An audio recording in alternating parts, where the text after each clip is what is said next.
Hello, class. Today we're going to talk about President Taft, the only president to have also been part of the judicial branch. William Howard Taft was born September 15th, 1857. He died March 8th, 1930, at age 72. His home state is Ohio. Okay, once again, are going back to an Ohio president. In a matter of religion, he's Unitarian. Pretty unique amongst U.S. presidents. We have his writing saying that he cannot believe that Jesus was divine. All right, so his first lady, his wife, was Helen Taft. Now, he's coming from quite a family. His father's Alfonso Taft, who had a variety of different positions. He was briefly Secretary of War. He was Attorney General for President Grant. And then he was minister to like Austria-Hungary and Russia for Chester Arthur. So he had been in a bunch of different positions. His son, Robert, is going to really benefit from his father having been president, and he is going to be a senator from Ohio, a Republican majority leader, run for president a couple times himself as well. And then there's the entire Taft family. One of his sons is going to be mayor of Cincinnati. There's going to be another governor of Ohio that's going to come from this family. Like I said, he's a Republican. He was in office March 4th, 1909 to March 4th, 1913. And his vice president is going to be a guy called James Sherman. So, Taft really shouldn't have been president, and he didn't really want to be president. Okay? His true love was the law. So he was like Solicitor General of the United States, and then he got to be a federal judge. And he gives up this job as federal judge to take a couple of different positions. Okay?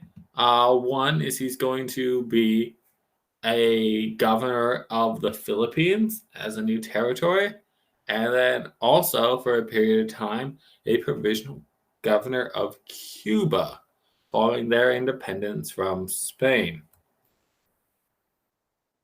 He's also going to be the U.S. Secretary of War. So he had positions in the executive branch, but his love was really the law. And so he's going to be put up by Theodore Roosevelt as a good candidate to succeed him. And Taft is going to try to continue much of Roosevelt's legacy, including doing more antitrust legislation and breaking up more monopolies than Roosevelt did himself. But Roosevelt is not happy with how Taft is gone.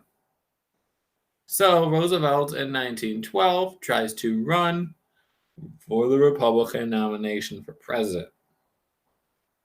And Taft is going to narrowly win this out. So Roosevelt is going to run his own third-party candidacy.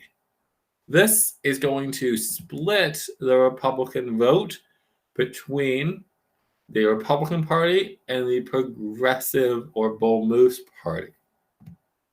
So this means that Taft has the worst showing that any president has ever had running for re-election, and honestly, pretty much any president is ever going to have running for re-election.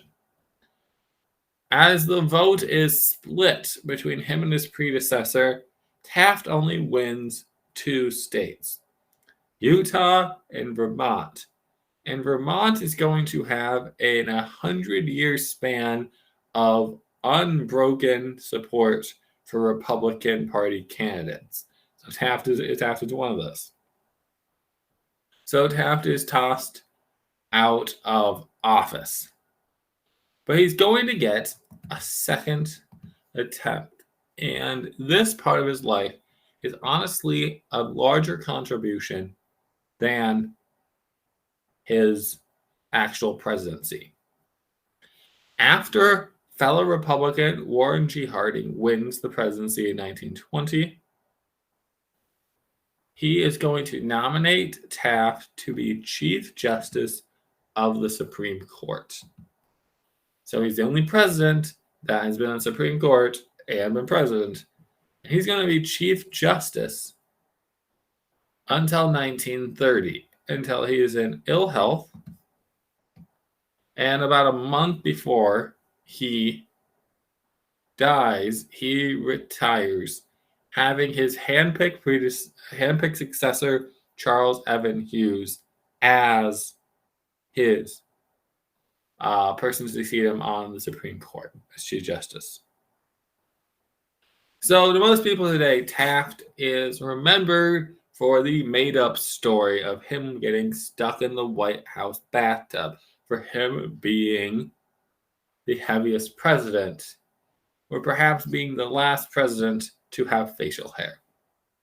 But this is a committed judge that kind of got tossed into the presidency, and when that didn't work out, returned to his true love, which was the law.